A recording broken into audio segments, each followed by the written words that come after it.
You can as well send me your views and comments to my inbox on Facebook at Kwame Owusu Danso, Kwame Owusu Danso, and I'll be glad to read them here for you. Today, we're going to have a very wonderful conversation on the show. Let me start the conversation with Honorable Inusa Fuseni on matters relative to Nigeria, which has to do with COVID-19. Lagos suspends reopening places of worship. And that story was captured prominently by the Daily Graphic newspaper. So, sir, respectfully. Well, let me extend my sincere felicitations to my brother Kosi Pratt, your good self, and your numerous viewers, and also to say good morning to my wonderful and lovely people of the Tamale Central constituency. I was with them over the weekend. I went to a farm in Yahwa. I stayed for a few days in Tamale and back here to do what I normally do on Thursdays with my brother Kosi Pratt. Definitely, COVID-19 is not going away. It's creating more difficulties than we can imagine. You know, some few weeks ago on this program, my brother Kosi Pratt predicted that we will hit the 10,000 mark. Today we passed the 10,000 mark. I don't know whether he had a crystal ball, but he looked through and found that we will get the 10,000 mark. Now we are 12,000 over, 12.5. You know, the way the disease spreads, it's always good to take precautionary measures in such a way that you are not held responsible. It's always important to ensure that decisions that are taken by people in authority are decisions that have been carefully thought through. And that whatever decisions that we take them in such a way that they can limit the spread of the virus. And this is why the Nigerian authorities should be commended. They should be commended because churches and mosques are facilities for large gatherings. They are places of worship, and they are difficult to control. People go into some state of being possessed in the church, and they can do anything. The disease spreads so quickly. I mean, large gatherings are a fertile ground for the spread of the disease or the virus. And so for Nigeria to have thought through, looked through this matter, and come to the conclusion that in view of the large gatherings of the people and the difficulties to control the virus, it is important to continue to ban large gatherings in the churches and in the mosques. I think that is a wonderful decision. We're told in the Bible and in the Quran that God is everywhere. You can worship God from your bedroom. You can worship God from your hall. You can worship God wherever you are. Wherever you are is a temple of God. In this studio, we can worship God. And we can worship God individually and collectively. Even though, because religion is a social phenomenon, it's encouraged. People are encouraged to worship God in a collective because of the social nature of religion. Because in worshiping God in the collective, we rely on the faith of each other. And so that is why it is encouraged. Muslims are encouraged to say prayers in the congregation because you get more reward in the congregational prayer than praying alone. You are shielded and protected against the temptations and vagaries of life when you are engaged in congregational prayer than when you are. You are not easily distracted when you are engaged in congregational prayer. And that is why it is encouraged. And that is why you get more reward. I believe that similar considerations apply to Christianity as well. And all religions which has monotheism as the ideology of faith. And so, yes, but in view of COVID-19, you know, even in Ghana, when Nana Addo Dankwa Akufo-Addo, the president of the country, announced that gatherings of up to 100 people could meet in the church and the mosques, The people simply refused. They said, no, we won't go because it's not safe. Not that they could not manage 100 people. It's exceedingly difficult in the face of COVID-19 to manage such people.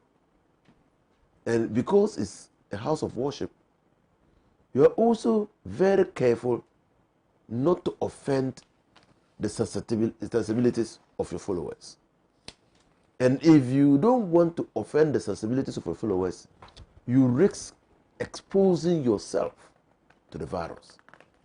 The good way out, the most prudent way out, is to continue to defer congregational prayers, both in churches and in the mosques, until we can see the pandemic move away from us or its effects abated. So, well, congratulations to Nigeria. Nigeria is the most populous country in Africa.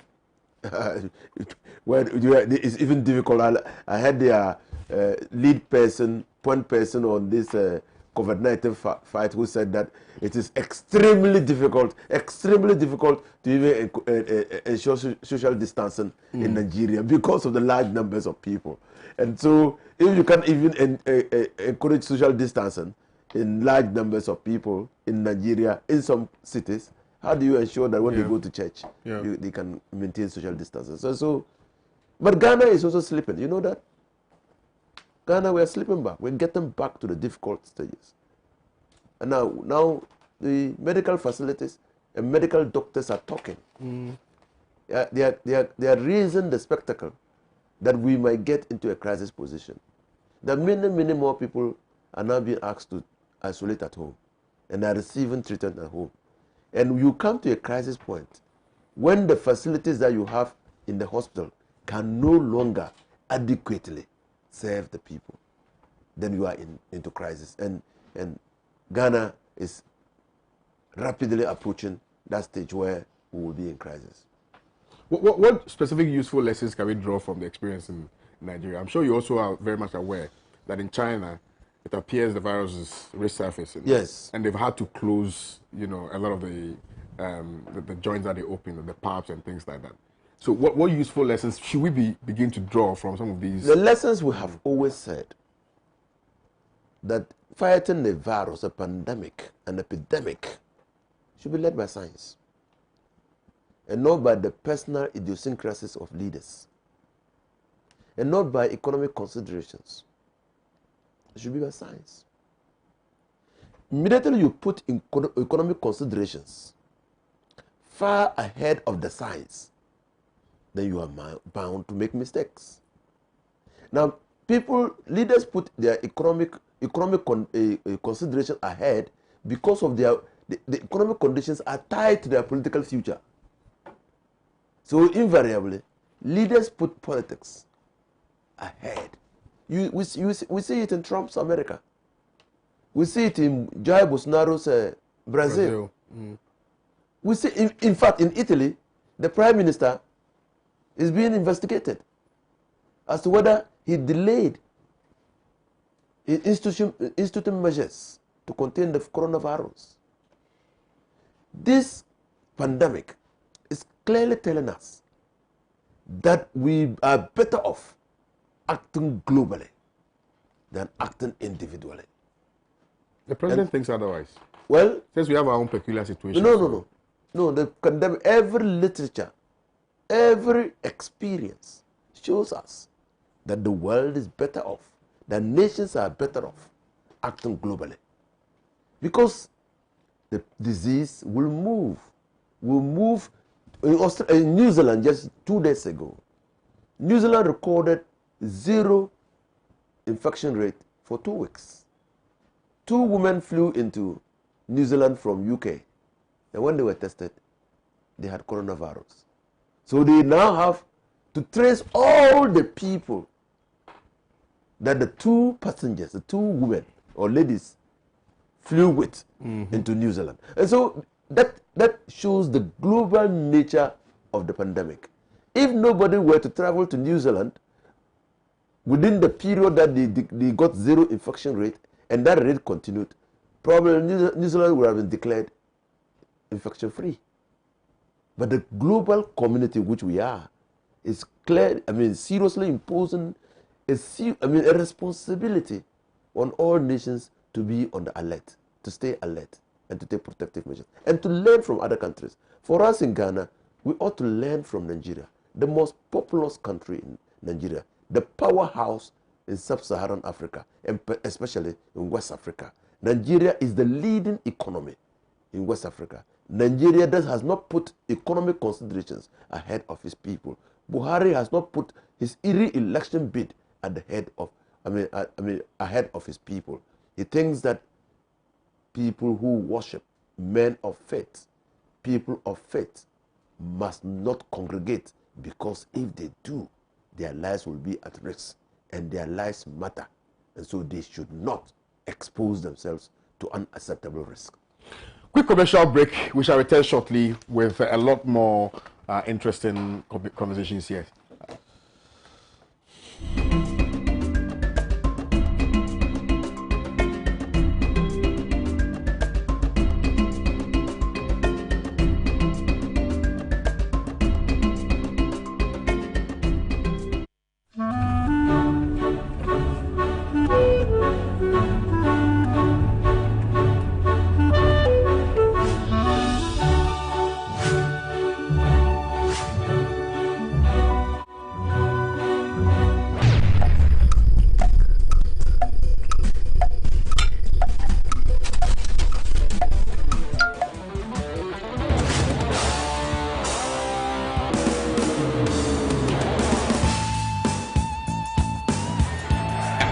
It's incredible!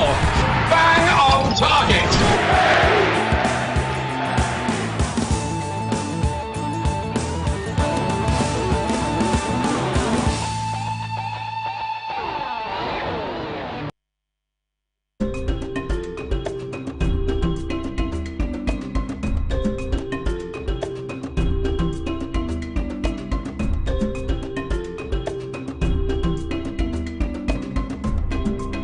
Thank you very kindly. We've just been joined by Richard Asante. Richard, thank you very much for your time here on the show. We've been talking about the situation in Nigeria, the fact that it appears Buhari is taking some very drastic measures in ensuring that they curb the spread of the virus, and which measures includes the suspension of reopening of places of worship. And Honorable Minister Hussaini sought to look at the issue from varied points, and to the effect that we must draw some very useful lessons from what is happening across the globe. I don't know what your position would be on this matter. Thank you very much. Good morning, Tankesi, my senior UNISA, and also your amazing viewers across the globe. I would want to say that Nigeria has done their bit in terms of the quest to control the spread of the virus. But there's one important thing that we need to look at in this spread, and also the way countries are managing this coronavirus impacts. We cannot adapt one fit-all strategy in terms of handling and dealing with the situation. You need to look at your situation as a country, how you are positioned, the resources at your disposal, the dynamics in your economy, and how you can combine all this, including the strengths within your health sector, and based on the model strategy in terms of fighting this coronavirus. Yeah. You realize that until coronavirus came, the understanding of the world was that certain countries had the top-notch health facilities and state-of-the-art structures and systems in place that could hold on to any pandemic. But coronavirus literally messed all these countries up. I mean, if anybody was sick and the person is to be flown to the US, people thought that once the person is going to the US, the possibility of the person surviving or coming back alive is higher than staying in Africa or any part of the world. UK was the same. Spain and other countries, you can't name them. However, when coronavirus came in, it literally exposed some of the deficiencies within their system. So if US and UK, Spain, Italy, Brazil, even India. Now India is struggling. These countries stand tall in terms of production of medicine and also advanced technology in terms of even including China. If these countries are struggling, then it tells you that we are not dealing with a normal situation of normal virus. It is something that we ought to look at and approach. I mean, now the fear is even putting in health, the health service staff or workers. It's more.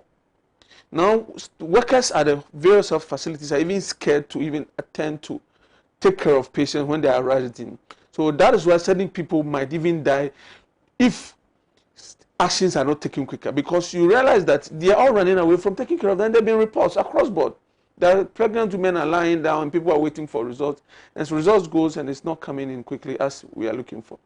But for me, what I'll tell you is that in terms of Africa, in terms of Ghana's situation, what Ghana has done surpasses a good number of countries. There will be other countries that can be comparable in terms of what they are doing. But looking at the measures that we've taken so far and how far we've come, I think we've done extremely well in terms of managing the spread, in terms of tracking, because even in Africa, Ghana is the country that is doing a lot more contact tracing. We know South Africa has done more tests than Ghana and all that. By looking at the number of deaths South Africa has experienced, the number of cases that they are seeing, Nigeria, along the line, even there are issues about certain states where close to 1,000 people died mysteriously, and later it was attributed to all kinds of things. Some talked about malaria, hypertension, and other things. But when further pressure was brought to bear on the health management structures out there, they started giving information that, yeah, there's most likelihood that it's going to be. It is not an easy situation now. I get the comment of my senior minister when he talked about the fact that people are putting economic consideration ahead of science consideration. Economic is also science, because you're looking at the survival and the livelihood of people. People might die when there are no food. They might even die quicker when situations like this are not controlled in terms of making sure that they have something to live on.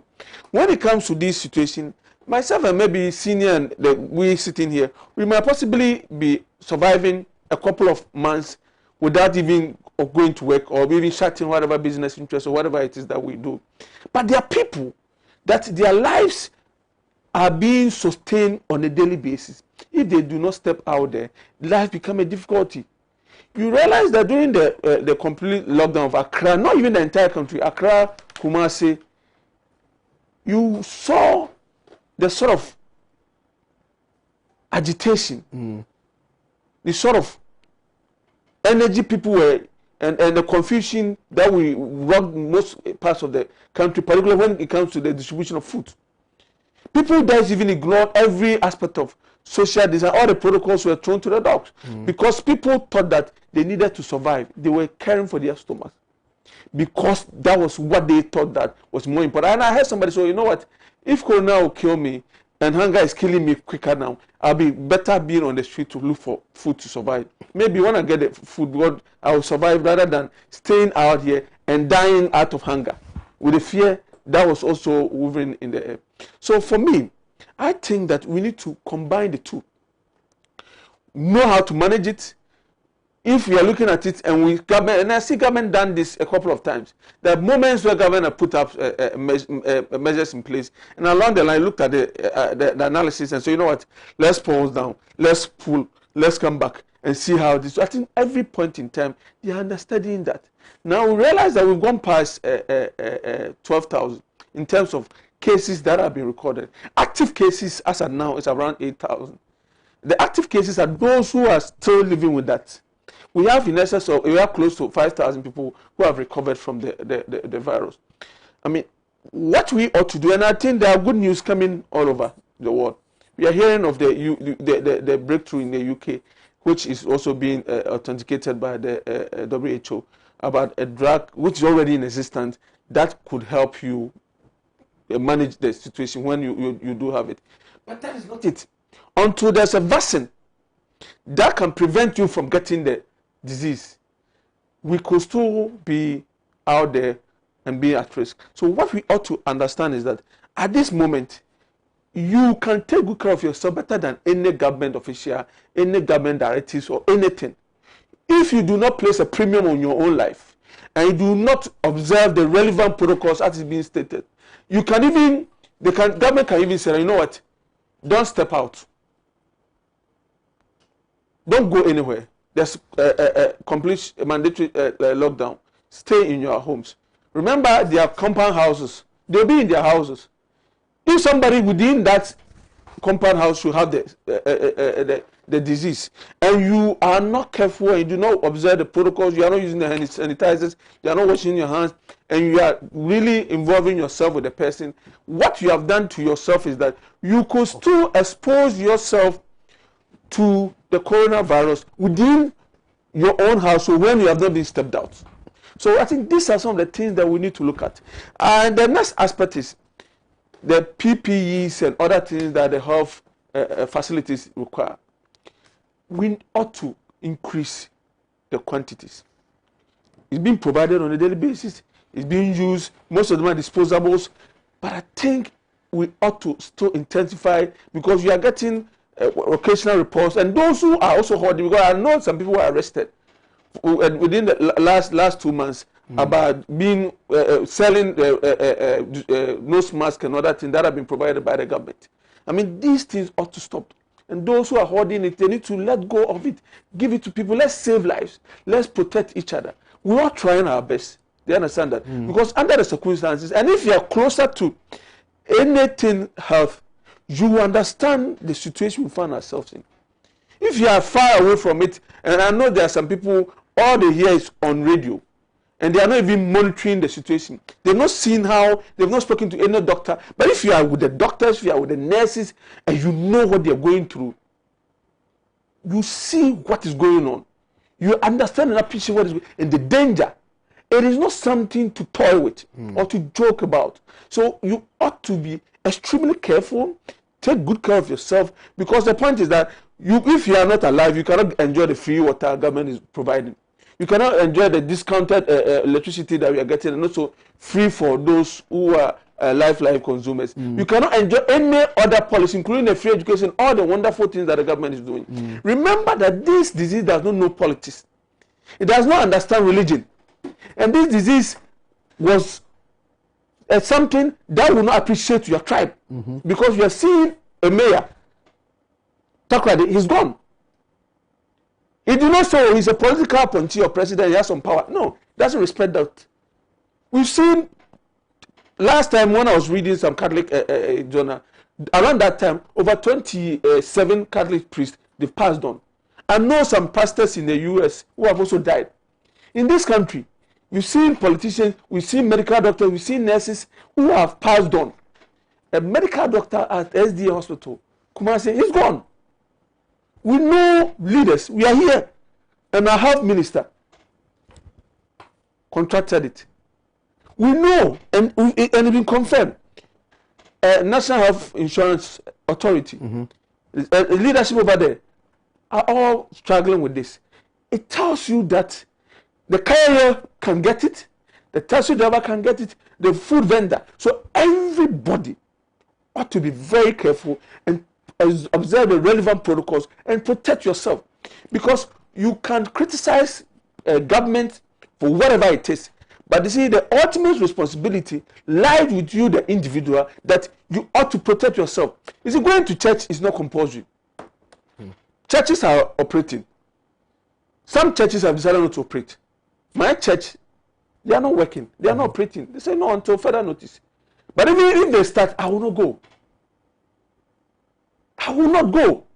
I'll sit in the house, and like Honorable said, you can pray anywhere and God will listen to you. I'm not sending my children to go to church and go and do. No. It's not going to happen. So if you're a parent, if you're a Ghanaian, if whoever you are, you ought to understand. Okay. Any part of this country, even in the forgotten part of this country, if you're under the hearing of my voice, understand that whatever decision that you are taking ought to be something that will benefit yourself and your family and your generation. Yeah. Do not allow pastors or imams or whatever it is to put pressure on you. Yeah. It is not necessary to go to a place. Don't go. Okay. Thank you very much, Richard Asante. Mr. Pratt. Master, you know, there's no good news about COVID-19. There's simply no good news about COVID-19.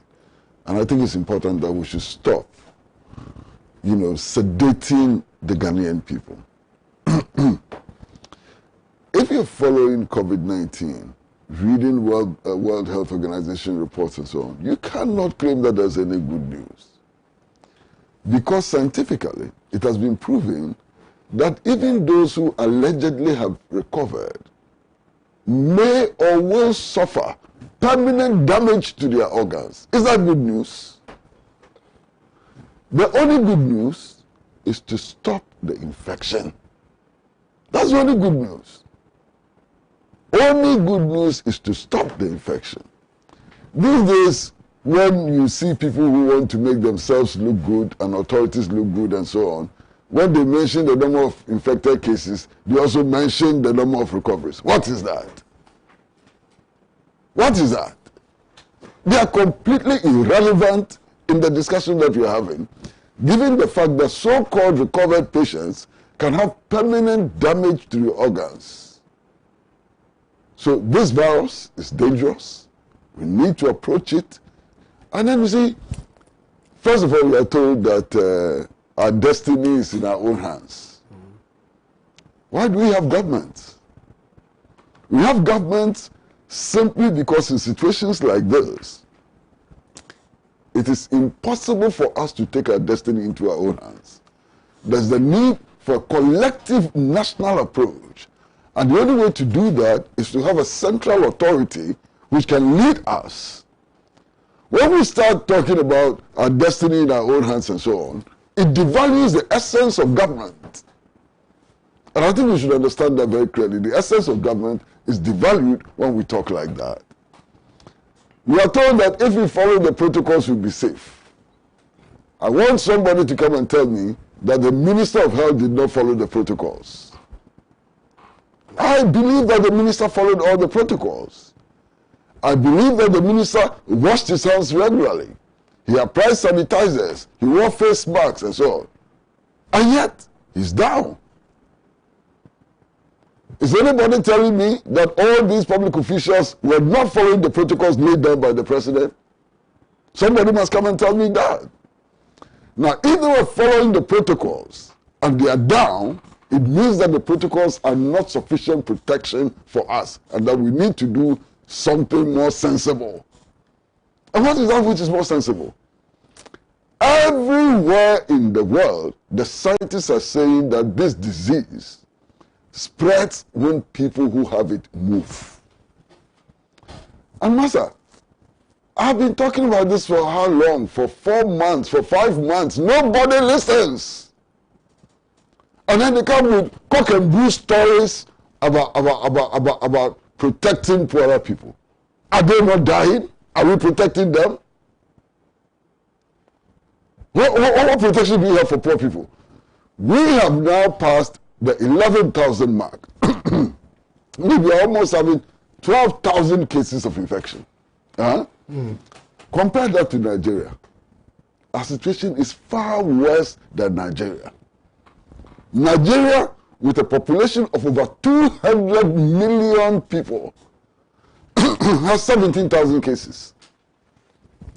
Ghana, with a population of 30 million people, has 12,000 cases. How can we compare ourselves to Nigeria? Nigeria is not doing the testing you're doing. In terms of testing, Ghana have tested more than Nigeria. Yeah, you get your time to rebut. So, yeah. Master, I think we should stop this chest beating. Let's stop this needless chest beating. So we are testing more than Nigeria. So what? You have 12,000 cases. And indeed, the medical experts are telling us that if we're doing random mass testing, the figure we'll be recording will be in the 20,000s or 30,000s. So what is this chest beating about? The problem is still there. People are dying. People are suffering permanent damage to their organs.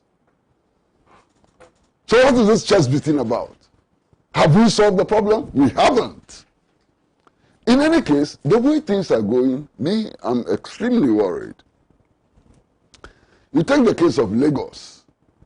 The Lagos state authorities have decided that now they are going to squeeze the knot and make the restrictive measures harsher and so on. Because relaxing it has not worked. You go to South Africa, Julius Malema is leading a campaign to ban the consumption of alcohol because that reduction of restriction has not helped.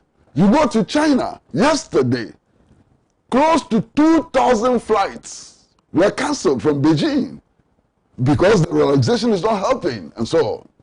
Yesterday, the lead advisor to the President of the United States on COVID-19 told us that what is happening now is only the first phase of the disease. And the second round is likely to occur very soon. And we've had this warning from the very beginning. And all of us know from the study of epidemics that usually the first wave is child's play. It's the second wave which is more damaging and devastating. Let's take measures now which will make sure that by the time we get there, our people will be safer. And stop this playing to the gallery. Why? People who are unemployed, who have to go to town to make a living every day and so on. If you ease the restrictions, do you give them jobs? Do you improve their condition? What is this? It is, and what happened when the restrictions was eased was simply a case of poor organization.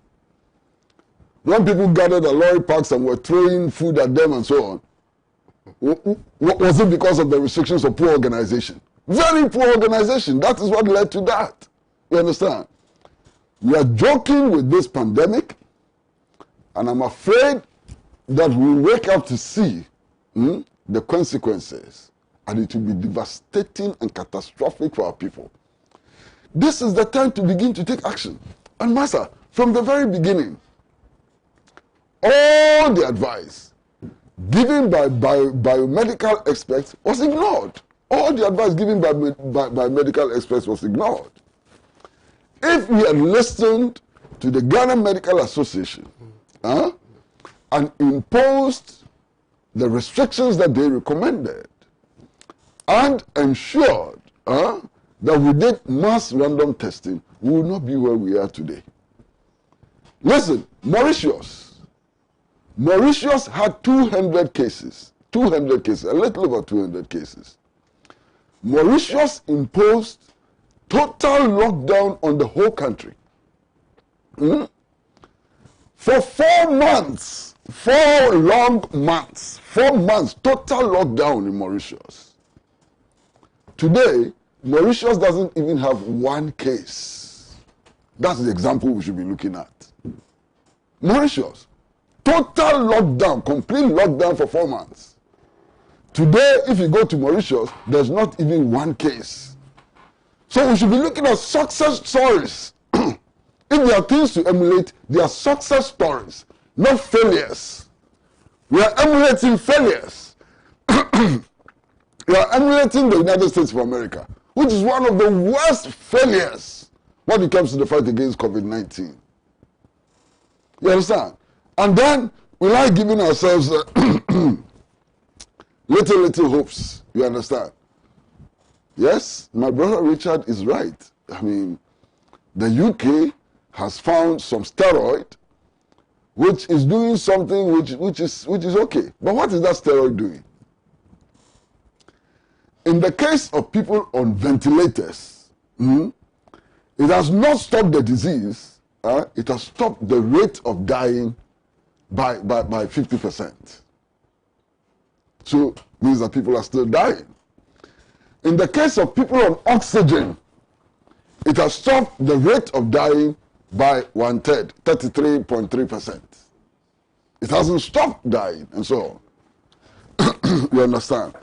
So, where is the jubilation? Excuse me. Can I get some water? So it is clear that we are in serious trouble. We are in very serious trouble. We are in very serious trouble because the observance of the protocol is not stopping people from catching the disease. We are in serious trouble because soon our health facilities will be overwhelmed. We are in serious trouble because we are joking with the disease, telling everybody each one for himself and God for us all. Each one for himself and God for us all. We have a government. What is that? We should stop these jokes. Right, so that was Mr. Pratt. I'll read a few messages and then we will proceed. Christian and Cancer on Facebook says, in one breath, we don't have one fit all approach. In another breath, we are doing better than others. What kind of analogy is that? Abdul Salam Kasalgu, our figures here in Ghana is very fishy because NIA is continuing with their registration and EC has also set a date. If it was real proper measures would have put in place, and even NIA and EC would have prioritized our lives. Achimfa Hammond says, Kodi, I've been asking this question for the past 2 weeks and I'm not getting any answer. My question is, what happens if there is a by-election today? Evans Nana 1 says, what measures have you put in place? Just look at how the numbers are going up. You guys think because of our election we should die, eh? Nana will lose these elections, I swear. Hey, the guy is swearing, no? Samuel Abebio Williams says, good morning. Can I please get Ambassador Sampiale's number? Okay. Evans Nana 1 says, all that you know is to do, okay. Okay, well, you said Nana is doing propaganda. Muntari Moro says, our leadership isn't encouraging crime and they are putting with the citizens in a bad state. You can't say Absalam. Hey, this one is an essay. The government, politicians, opinion leaders, journalists are complaining about how attitudes of the general Ghanaian populace have fallen against COVID-19 pandemic. I'm of the view that they are all hypocrites and running away from the truth. If you observe, initially Ghanaians looked up to the government, but they have now seen that the government itself is not serious against the virus. Okay, it's a very long message. I can't read all of it. Okay. Susuawu Kwame says, watching live from Abu Dhabi. Eric Gabi says, this government is a failure when it comes to the coronavirus pandemic.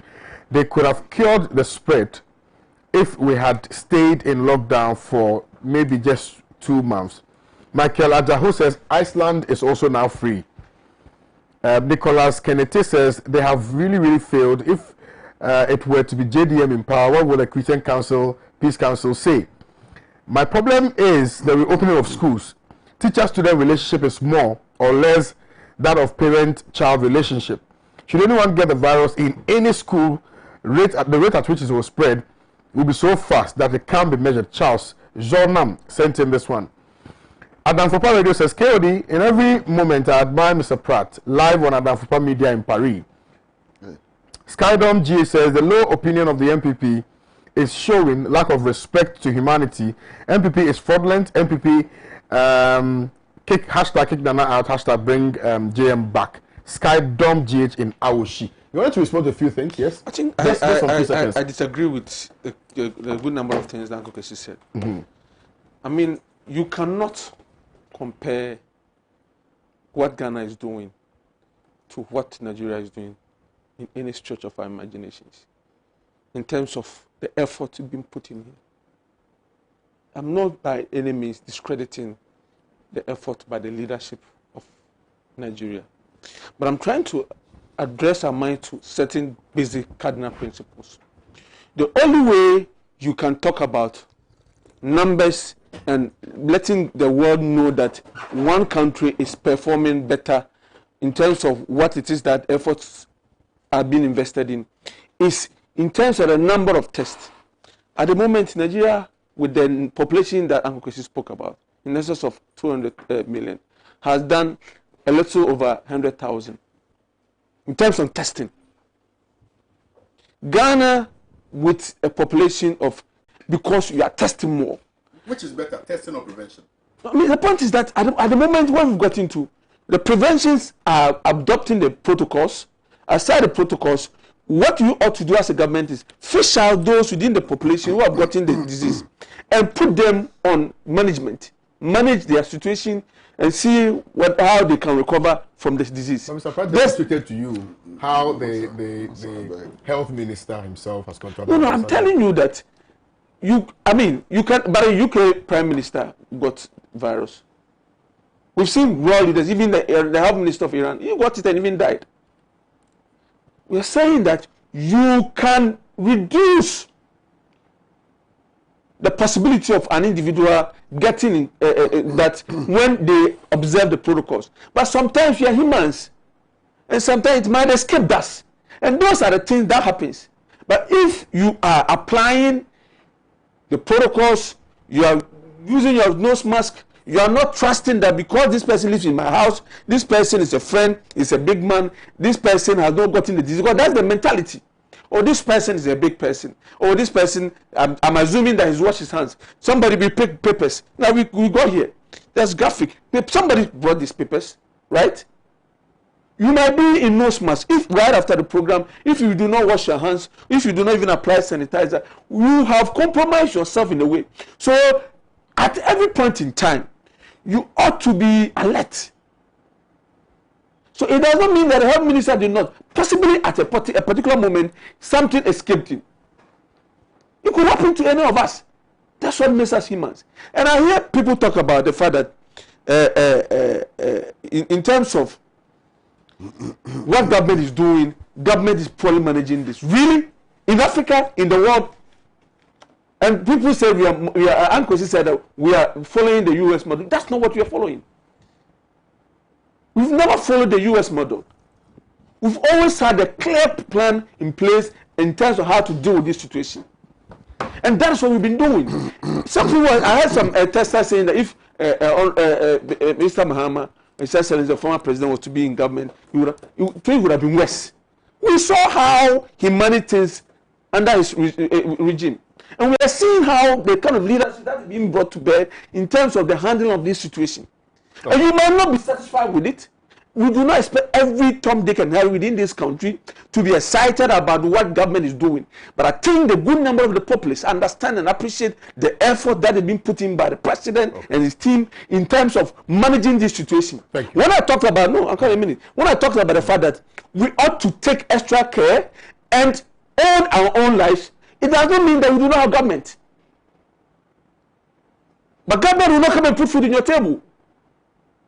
Government will not feed you. If government puts in measures in place and you go and you know within your own immediate environment without even coronavirus and you do not clean and you get possibly cholera or you get typhoid or something and you die, will government come and save you? So there are things government will do, provide policy directions, provide infrastructure, make sure they have health facilities, but that is not the end in all. The chunk of the thing depends on yourself. How you apply your God-given sense, how you take initiatives, how you make sure that you do not overly expose yourself. If government says that, please obey these protocols, and you are all over the place, you are not wearing nose mask, you are not cleaning your hands, you can be rich, you can be anybody, but you can get this and die. There are doctors who are observing the protocols, but they are getting it. Because you don't even know where they got it from. It is possible that they did not even get it from the hospital environment. Maybe they got it out there. We have people who are sitting in commercial vehicles. We are saving money all the time. So, then I'll come to you, Honorable. So we need to understand that at the moment, what we ought to do as populace is to take extra care of ourselves. Okay. That is what is needed. Thank you. My brother, first of all, the evidence that Ghana is following Donald Trump is so overwhelming. There's no evidence to that effect. Hold on, I think he was quite We allow Uncle to talk. Yeah. The evidence is so overwhelming. Listen, the President of the United States, Donald Trump, told us without any evidence that hydroxychloroquine is a cure for this disease. What did Ghana do? We started applying it here. We have even gone to the extent of giving a multi-million-dollar contract for a pharmaceutical company to produce the drug because Donald Trump says so. Now, even in the US, they have come to the conclusion that Donald Trump was beating about the bush. He didn't know what he was about.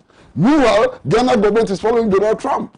Without any evidence, without any empirical basis, and so we are following Donald Trump. Donald Trump gets up and says that, look, the economy is also important, and so on.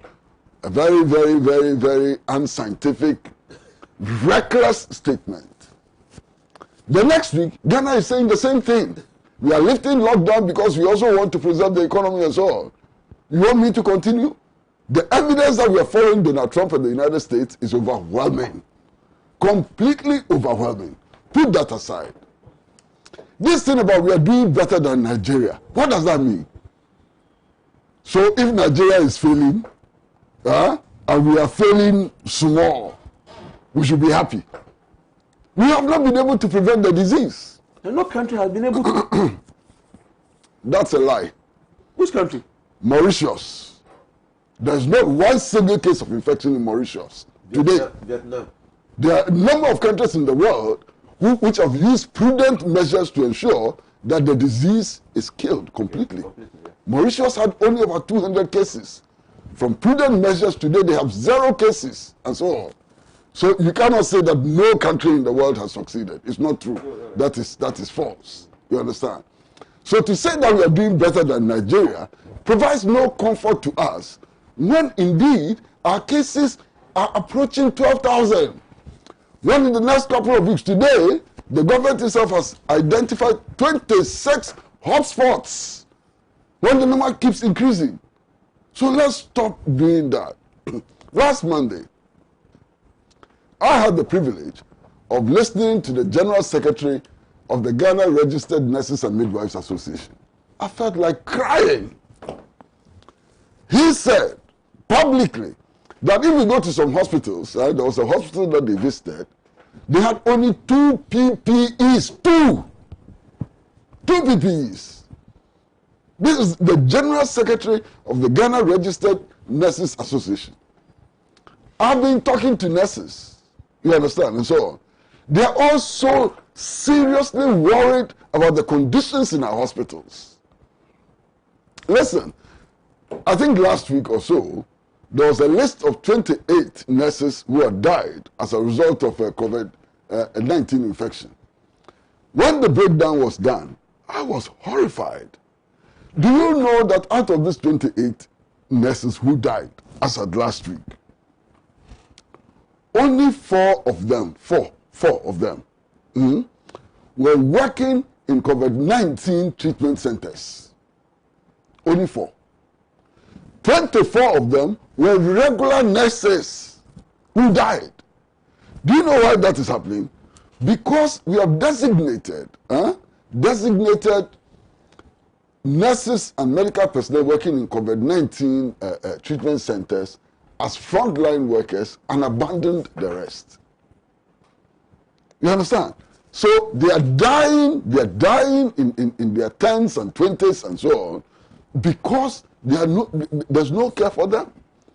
Last week, there's a lady priest, I'm sure all of you saw the video, who lost her nephew at the emergency ward in Korle Bu. You remember?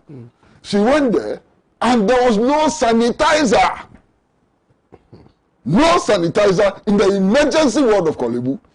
And then you come and tell me that you are doing well. Doing well where? The emergency center in the nation's #1 hospital does not have sanitizers. And if you want, we'll play the lady for you right now. We'll play her right now for everybody to hear her. Nobody has contradicted her claims.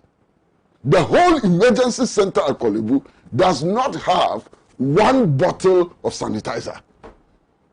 So how are we doing well?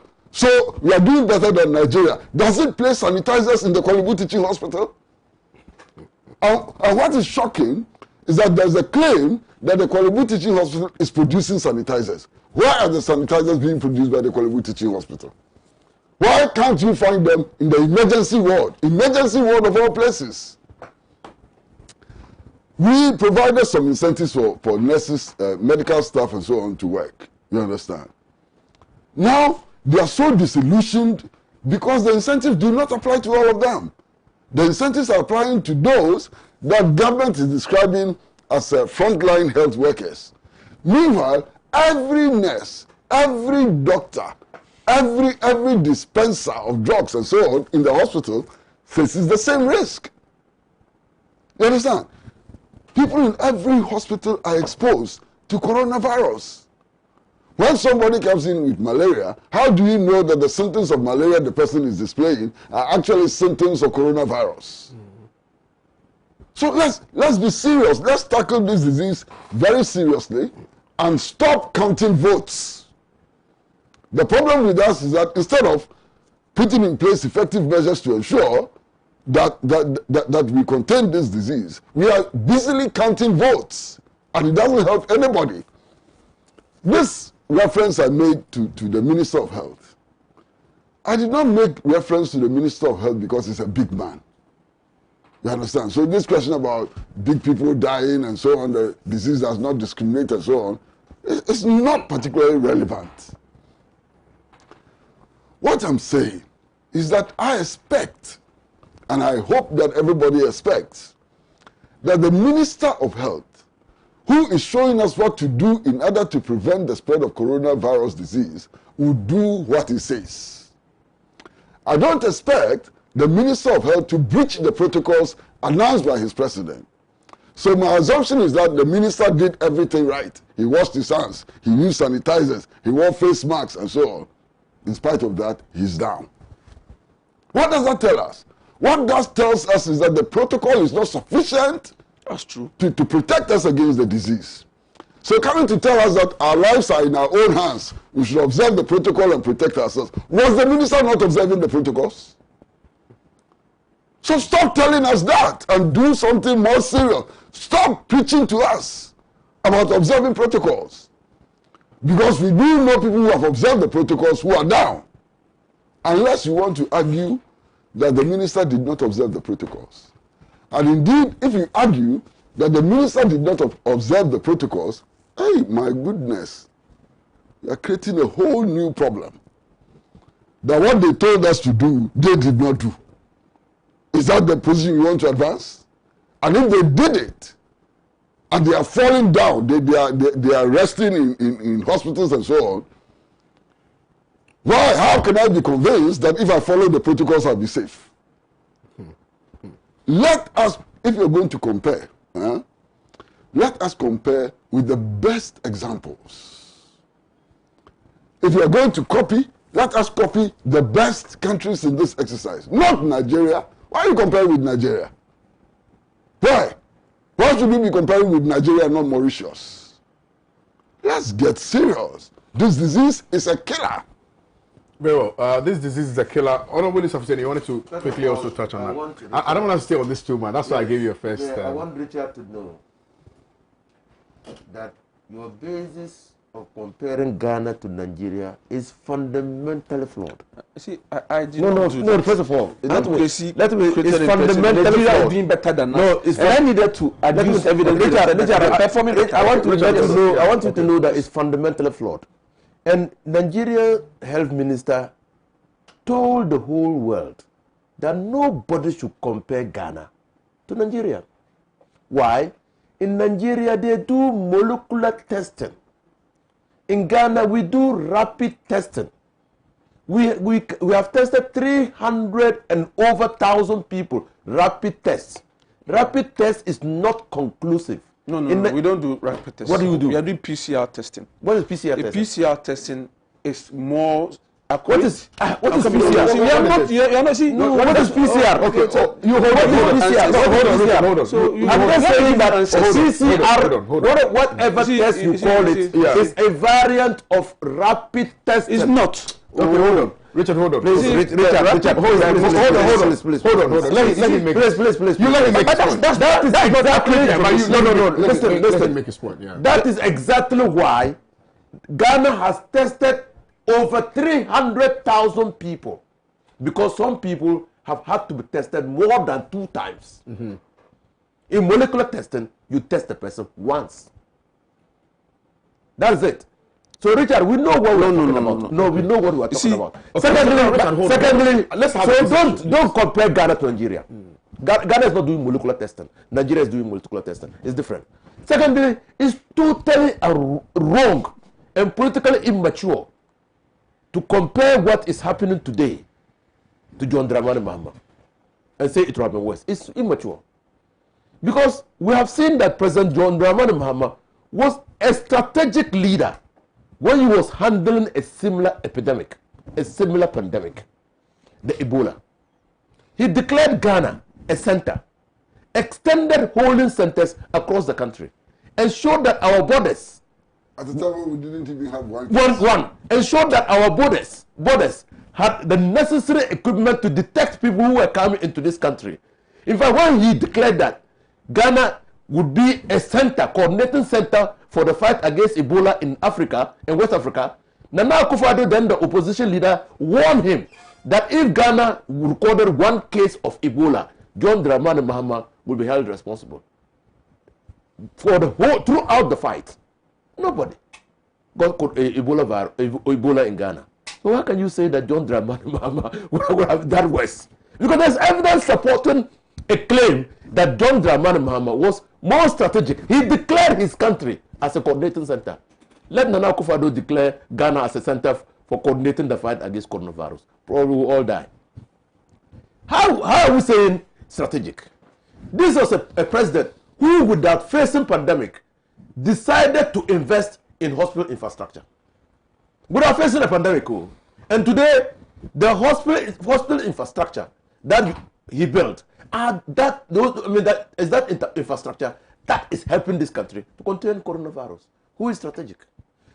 This is a person who established the bulk storage company together with John Evans Atta Mills. That is the company that Nana Akufo-Addo gave 40 million of the taxpayers' money to buy food to feed people who were marginalized and vulnerable. Who is strategic? John Dramani Mahama and John Evans Atta Mills established the stabilization fund when the country was on its knees. It was the stabilization fund that came to the rescue of this government by letting the government withdraw $290 million. All other monies that were used were borrowed. All other monies that were used in this country for the fight against the pandemic were borrowed, except the stabilization fund. Who is strategic?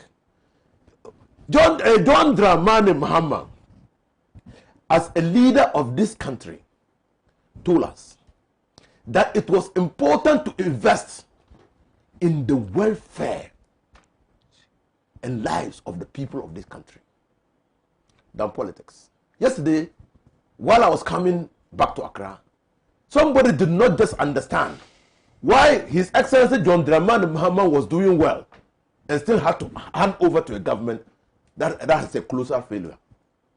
But that's the democracy that we have. You talk about infections. Let me tell you, the General Secretary, probably you are so busy doing other political matters. You're not listening to them. It's not like that. He's doing his business. He's doing his business. Yesterday, the General Secretary of the Ghana Medical Association gave a reason why doctors are being infected. Anybody who arrives in the hospital with symptoms, with COVID-19 symptoms, will not go straight to a COVID-19 designated holding center. He will go to the general emergency ward and tests will be taken. Those doctors and nurses are not given PPEs. So when it turns out that the person who came in had COVID-19, they would have been infected even before they are sent to. That's why doctors are being infected. So they asked that government should redesignate frontline, because by redesignating only those working at the COVID designated hospitals, it was leaving out a lot of people who were at risk. So please, you need to understand that this fight against COVID-19, and when we talk, you see, I don't want to come into politics because I know, just like you, just like Uncle, anybody can die out of COVID-19. And you see, COVID-19 doesn't ask for your ID card. That's why when I was making my intervention, I didn't go into politics. It doesn't ask for ID card. Today, if COVID-19 strikes here, it will know that Richard is MPP.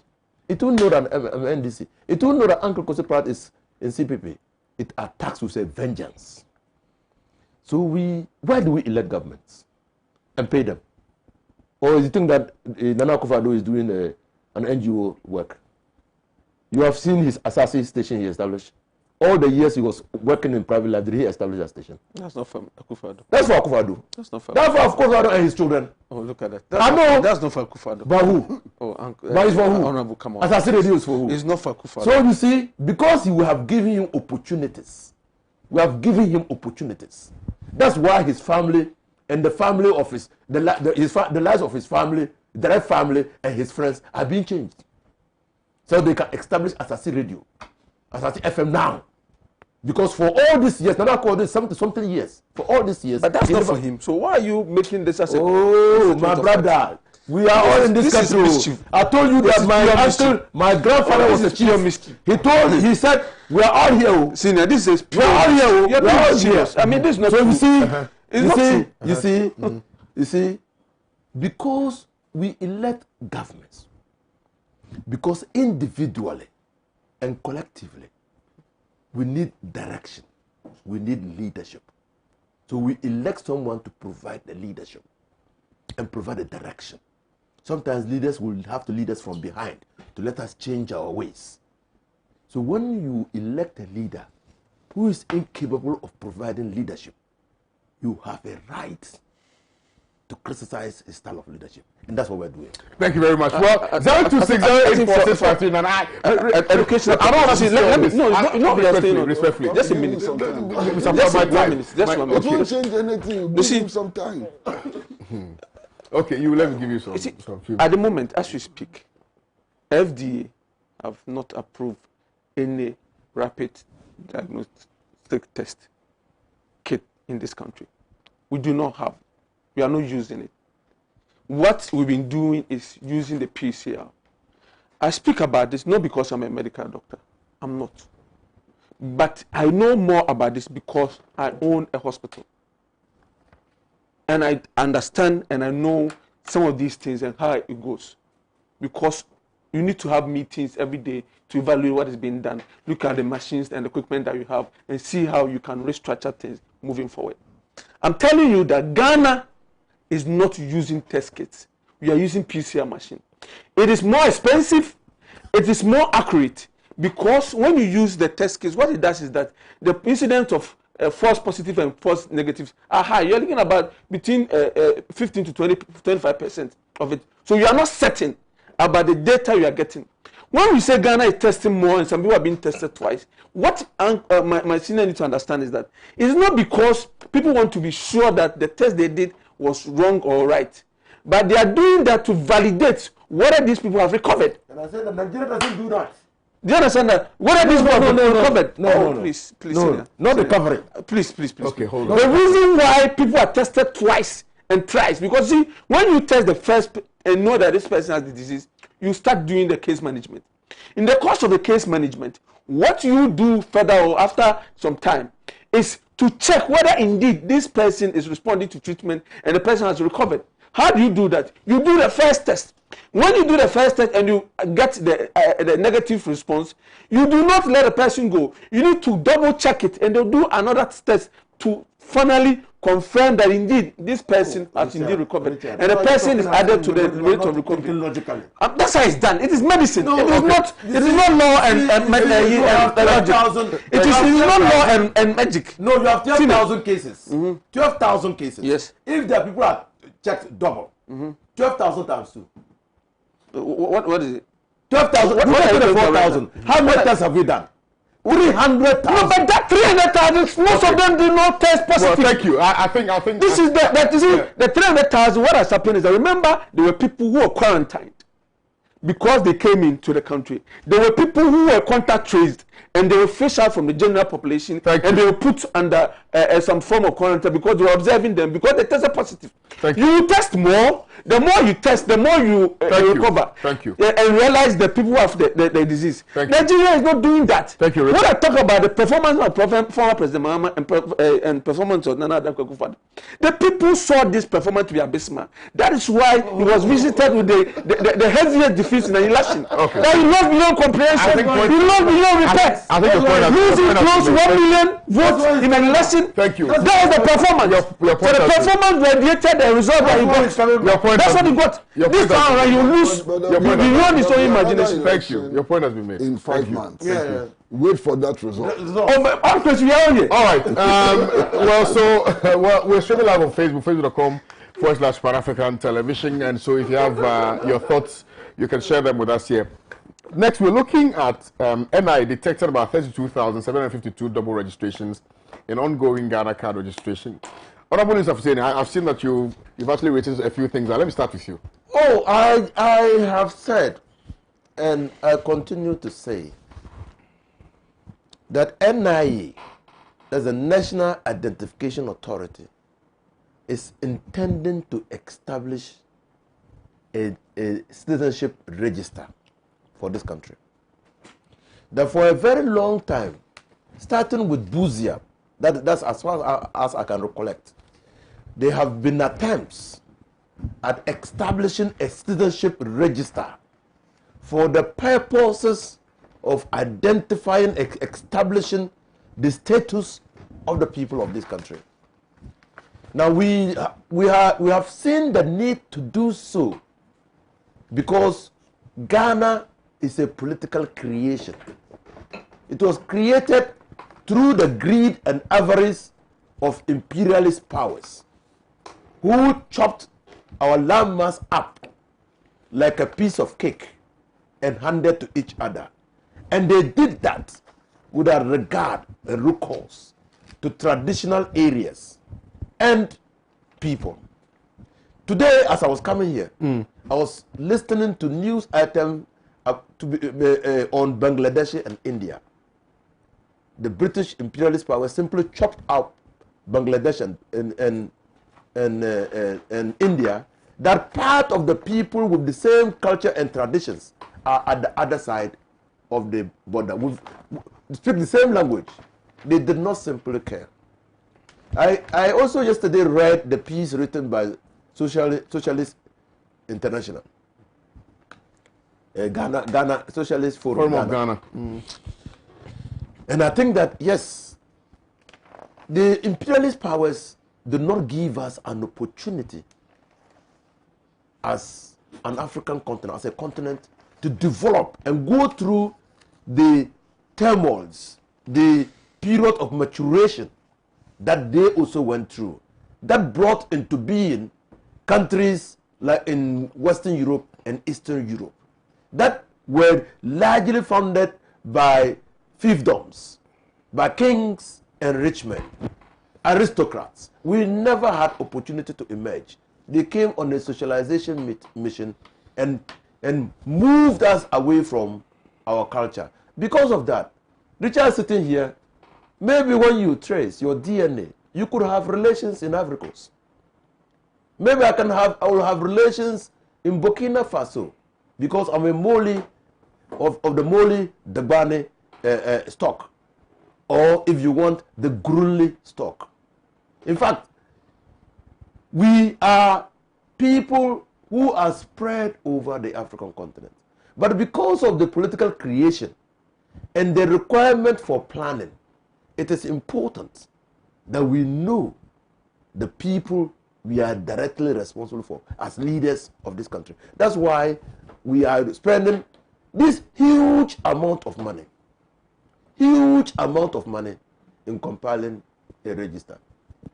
Now, every step must be taken to ensure that we have a credible, verifiable, and fit for purpose register. That is why I have always, from day one, said that the register, the exercise the NIA is undertaking, should have been an exercise devoid of political partisan political considerations. And why do I say that?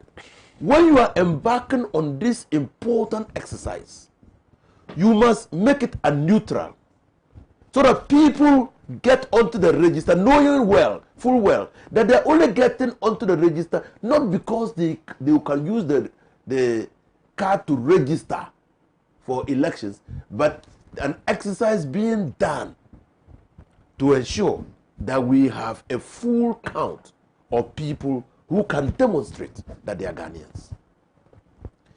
People will not be motivated, incentivized, galvanized into going to obtain the card because they can use it for other purposes. And that is the failing of the NIA. Because Ken Atefa came into office with the sole mind of serving the interests of the MPP. And so he bastardized the NIA.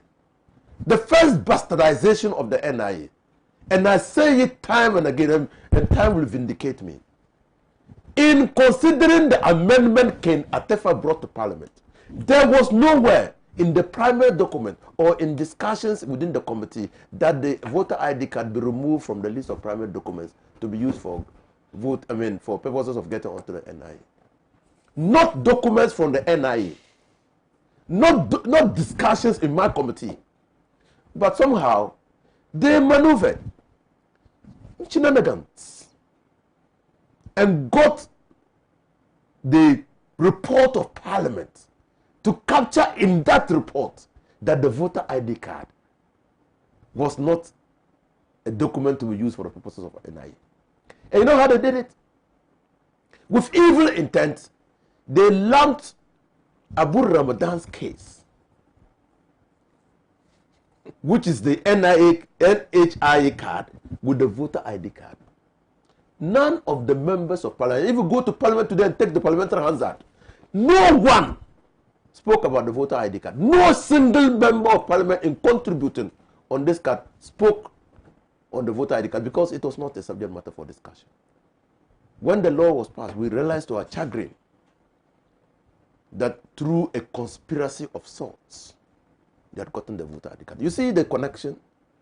And when I say that you don't get into executive office with the sole purpose, and that's why we are failing, we are losing the plot as Ghanaians. Because we have created deep states, and the MPP is the culprit for that. In every state institution, it has bastardized appointments. And you find leading members of the MPP actually canvassing, even for directors and chief directors of ministries to be sacked because they suspect them not to have loyalty to the MPP.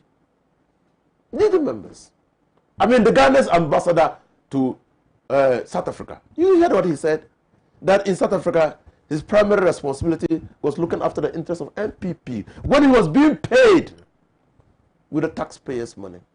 When he was living in an office, the rent of which was being paid by the taxpayers' money. And taxpayer included both NDC, MPP, CPP, PNC, every member of Ghana.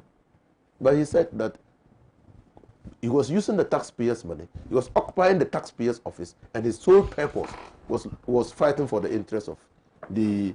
I see my brother Kosi practice is indicating that time is not there. So what are we saying? Because the NIA is driven towards a scripted political plot. It's scripted. Everything NIA is doing, everything EC is doing, everything MPP government is doing is scripted, and they are acting according to the script. Now, people have also known, probably those who have scripted it have told people. And some people are getting onto the register. They are getting onto the register and they are acquiring more than one card. If you are establishing a citizenship, if they want to know, Richard, you are a Ghanaian. If they want to know, I am a Ghanaian. Do I need 2 cards to establish that? What will drive people into taking 2 cards? It's because we have made the thing political. And people are seeing that they can benefit political rent. They can, if they have 2 cards, they can get to 2, and they can increase the fortunes of the MPP. And so they're getting onto the register. They want to get onto the register. Honorable Fusini. Now, you see, that now is even compromising the NIA. That what is happening now is compromising what we set out to do. And that was the warning we gave Ken Atifa. How can we be spending so much money and we're already compromising the system? Today, I'm telling you, recently they just gave out 1 million cars. Do you know that when they were giving out the cars, they didn't attempt any verification? They didn't attempt any verification. They just called you, look at your face and give you your card. It means that the NIA card will suffer the same iniquities like the National Health Insurance card. That's what it means. Thank you. Mr. Pratt. Well, I mean, these are statements coming from the National Identification Authority itself, and they must be exceedingly worrying. We are told that we cannot rely on birth certificates because some anomalies have been detected. Anomalies have been detected in the national identification cards. What worries me is that Ken Atifa is talking about cases of double registration. There is evidence that there have been triple registrations, full registrations. You understand? So when he's talking about double registration, it's a complete understatement. There's a case that I was looking at yesterday of quadruple registration. Now, Ken Atifa is telling us that the system is so sensitive that indeed, if you register twice, it will not issue cards. The cards will not be issued at all. That's the statement he's making. And yet, in his statement to the press, he's also talking about people who have been wrongfully issued 2 or 3 cards and calling on them to return those cards. So, if the system would not print a card, if you register twice, how did others get more than 1 card? And so on. It simply doesn't add up. It simply doesn't make sense. Now, also looking at the figures that he has given, and they are troubling. You know, my brother Richard has taken the paper from me, which I've marked, and therefore I'm not able to refer directly to the figures. But listen, this is a country which has potentially registered voters of between 17 and 18 million people. The NIA, according to their own records and so on, have only registered about 11 million people, including people who are not qualified to be voters. Because the age bar is much lower than you understand. So how do you use this as a base document for carrying out such an important exercise like the compilation of a new voters register? It simply doesn't make sense. There are people who registered 6 months ago. They still don't have their cards. According to the NIA, these people come up to about 3 million people. Less than 1 million have been issued with the cards. You understand? So this whole exercise is a mess, complete mess. And this is the exercise which is going to form one of the key bases for the compilation of a new voters register. We are dead. We are dead. And I cannot understand the intransigence. You sent a case to the Supreme Court, the case has not been determined, and we are still carrying on as if everything is okay, and so on. I am scandalized by what is happening with regards to the NIA and the EC. Completely scandalized by what is happening. Richard Asante. I'm not scandalized. Flowing from where Uncle ended, I am not. I'm excited about the fact that we've gotten to a point where we have a system in place that could capture all who are living in this country and define the person's citizenship. If you're a citizen, it is nicely indicated that. We also know that as human beings, there are people who have criminal intentions, and those criminally minded individuals who would want to exploit these cars for whatever reason for which the system is catching up with them, and some of these people have been arrested. We do know that these things will happen. That is why they are Nobody still. has been arrested. I'm telling you, as I'm speaking, people have been Nobody arrested. has been Uncle, arrested. Can Atifa held the press conference yesterday? And he told us that they are considering whether or not. Uncle, Yesterday. Uncle, see, My understanding was you don't worry. Let me make my submission. submission. Give the cards out to the people. Let who me are make my registered twice. submission. Okay, well, yeah, I think if you allow me to make my submission, that will be helpful. Okay, sure. I'll be getting me. Go ahead, yeah. As I speak now, I know for a fact that certain individuals have been arrested. And I think in the coming days, these things will be made public for everybody to know what is going on. I know that there's investigation ongoing on these matters. I know that people who attempted double registration, the system would only have one card activated. And those individuals, the system has a way of dealing with them in terms of making sure that those people are. So the idea that everything is in the mess is not true. So why is the NIA calling on people to return the double cards and the triple There's cards? another aspect that Mr. Tifa talked about, that in terms of the system upgrade, there was a moment where about 500 cards got printed because of this thing. But it does not mean that those cards, the biodata and all the data, the information on it were completely different. It was the same, but just that the system printed it twice. So those one, if you take that card to anywhere, it is the same person. But in the situation where we are talking about double and triple registration, the person registered, say, in one area, and run to another place to go and register. And the system had detected that. That is why we are looking at about 32,000 people, in excess of that, being in that category. And the NIA is telling us that they've registered a little over 11 million. And that at the moment they've distributed close to 10 million. So it tells you that something is ongoing. For me, what I know is that every system, there can be defects. The figures don't add up. So we The figures you are giving don't add up. Because you see, Now let me show you. Now let me show you. 11,000 plus. No. 9,000. The NIA itself claims that out of 3,934,073 cards, which they are supposed to give. That's the recent distribution. Hold on. They have only given out 1,950,000. Okay? So here, there's a deficit in excess of 2 million. How can you then issue out, cards with a deficit of 1 million? It doesn't make sense. The numbers don't add up. Can I say something? It adds up completely. How does it add up?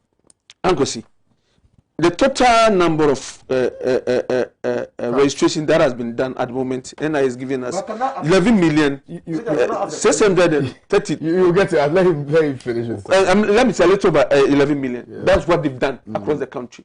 Now, there were initial distribution that has gone on. And because of COVID-19, they paused the system and the processes, including even the registrations and all that, and the mop-up. And when COVID subsided and they thought of finding ways around it and way to go about it, they had about 3 million cards, a little about 3.9 million cards that had been printed with them. And they decided to distribute it. And at the moment, they've distributed 1,950,000. That's what they've been distributed. That's what they've been distributed. Yes. And with a deficit of less than 2 million. Of 2 million. Less than 2 million. Almost 2 million. Almost is not the same as 2 million. It is less than 2 million. And it's not almost 2 million. You are saying that the national deficit is 1 million. How is that possible? Because who's saying that the national deficit is less than 1 They have million? registered. This is the total. See, in the total they've distributed at the moment is that in all 9 million plus cards have been issued for out of the 11 million plus.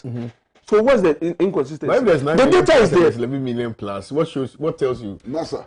But they are still working. They are distributing the cards. You told us that a total of 10 million cards have been distributed. And it says so close to 10 million. Because it's over 9 million. You are close to and near to as well. It's over 9 million. You wanted to ask a question. One bit. About this, Uncle, my senior Owusu. Because you took us to history. I want to ask a question. You see, NIA is using state resources. Yeah. It's supposed to compile a register. is failing because there are difficulties. Why are you and most of the MPP guys? Why aren't you facing out with the facts to call NIA to do what is proper in the circumstances? You see, because I'm scandalized listening to you because this is our money, it's not MPP money, and they are doing work which appears to be a problem. The danger in the way we do our politics. Okay, that's no problem. You see, there's not been any point in time where the NDC has said that anyway that any state I'm talking about here perform. Thank you. Because the NDC is not involved, everything is bad. Everything that you see, all the good things happen. Honorable Inisa has not seen them, but he's just criticizing things, and you see they are not constructive criticism. You see where he took us. He said that the man has purpose in his heart and his mind, that he's going to do something to make sure that certain people do not. I mean, how? How will you know where the person is coming from? Thank you. As if MPP people, we know all our members. We don't know. Thank you. We don't even know those who are MPP. Thank you. Some people are MPP, we don't even know. All right, thank you. Well, I wanted us to touch on this. The first day, what? Yeah. But yeah, briefly. I mean, I wanted to touch on the Chronicle story, which is man the sales gutter of failing to wear. Sickening. I wanted to touch on it because I think that the president is not getting it right. Because you see, and he's been a member of parliament for three terms, and he was a chairman of the Constitutional, Legal, and Parliamentary Affairs Committee of Parliament. Under this thing. No, before he was not a chairman, he was a ranking member. Because when Kufuor won, he became the Minister for Foreign Affairs. But he was ranking member to Backben, when Backben was the chairman of the Constitutional, Legal, and Parliamentary Affairs Committee. And he knows that executive instruments that are executive in nature ought not to come to Parliament. They don't have to come to Parliament. But executive instruments that are legislative in nature have to come to Parliament and do it 21 days. Because they are you must make sure that the act that you are seeking to penalize is consistent with the laws and criminal jurisdiction of this country. So it is totally wrong, and Nana Akufo-Addo knows that. It's totally wrong to use executive instrument of a legislative nature to criminalize an activity. So if you think wearing the face masks should be made an offense, and he said it, you don't say it through an executive instrument because you are not a lawmaker. You are criminalizing conduct. And the only institution of state that can criminalize conduct is Parliament. It's Parliament. It's not the executive. okay. And so I am so disappointed in the fact that Nana Akufo-Addo has sought, and that is feeding into the perception that he's gradually turning himself into a tyrant and a dictator. Gosh. Because these are acts that tyrants and dictators do. I've given his history. He was ranking member of the committee. In fact, he occupied the position I'm occupying today. And he should know better. He ought to be better. Nana Akufo-Addo should be better than this. All right, thank you. Richard, briefly. I mean, you mentioned first. But it appears you have to stay on the I felt like his words were unfortunate. I mean, that he's been a dictator and a tyrant, and I'm not sure we are seeing that in this country. We live in a country where, because of democracy, we have the right to air our views and opinions. I mean, and we've been doing that. I'm sure this morning my senior has spoken harshly on matters, but I do not think, and I see that to be wrong, and I feel like we ought to depart from that. We do not have a leader who's a dictator. We have a president who have acted and make sure that at least unites the country going forward. Make sure that we are able to take good care of ourselves, including our resources and whatever we ought to do. You might disagree with certain things, but it does not, and that is what the beauty of our democracy, participatory democracy. When you have difficulty with certain matters, we have remedies in our constitutions. And me and my senior knows that. I mean, if you think that the president is doing something that is against the constitution, the Supreme Court sits there beautifully, waiting for you to go there. So senior, you can go. No, you can go to. No, I mean, the point is that for interpretation of our laws, if you do think that the president, His Excellency, is stepping or spitting on the constitution or undermining the laws of the land, we have better remedies. It is not sitting on TV or radio and calling him names. That does not address the matter. Because even beyond this, what it does is that it goes to further strengthen our jurisprudence. Go to the Supreme Court, go and have your day in court, address the issues. The AG will file the relevant particulars to fight. I hope you're getting me. And based on that, we'll develop the law. But if you sit here and get things that do not exist, you are surprising you. Of course, that do not exist. You're really shocking me. The things that you're saying that do not exist, and you know that there's a remedy for the where you need to go and see them call people dictators. You should know better about constitution. Of course, you should know. That's why I was expecting to go to Supreme Court. You should know. Anyway, Mr. Pratt. Look. I think that we are returning to the days of the jungle, and we should watch it. Let us assume that Richard is right. Let us assume that Richard is right, and that an offense is committed. This on-the-spot punishment by persons who have no knowledge of the law. It's like the Ehanya Kania days. You understand? Somebody is arrested for breaking a law, and then the arresting officers become prosecutors, they become judges, instantly sentencing to the sitting gutter. Is that what we want in this country? That's an aberration. And I'm sure that Richard would agree with this. He knows that. I mean, it should not be tolerated under any circumstance. How different is this from a higher Kania? Where knows maskeke? So arresting officers now, they see you, they arrest you, they punish you on the spot without reference to any judicial process and so on. There's no sentencing regime. Nothing. No sentencing regime, nothing. They decide whether... Clean environment. Richard, do you support this? Oh, the clean environment, I support cleaning of environment. You support the environment should be clean. But you support the process. That if police arrest you, the police should punish you on the spot. That is why they supplied them with case. You remember? Yeah. They supplied them with case. So they sentence you to cane and they kill you without finding the I mean, anyway, you see, I am not surprised. Because now, one of their key leading advisors did that in the past. Those are the people advising them now. Caning people in the streets, making people distill gutter by force and so on. We know where it's coming from, and we know the people who are advising you today.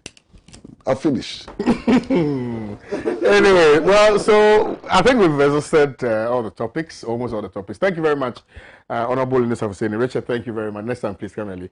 Mr. Pratt, thank you very much. My name is Kwame Owusu, so apologies for not being able to read your messages because we have a challenge with the WhatsApp number.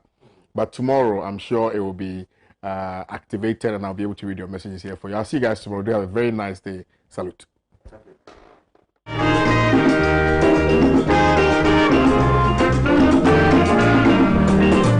He has labored, he has suffered to lead his people into the land of freedom. He is the Redeemer and the champion of liberty, of human equality. Let's salute him, fellow Ghanaians, the nation's founder, Sergeant Kwame Nkrumah. May God bless him, Ghana show more, Africa's great song, Sergeant Dr. Nkrumah.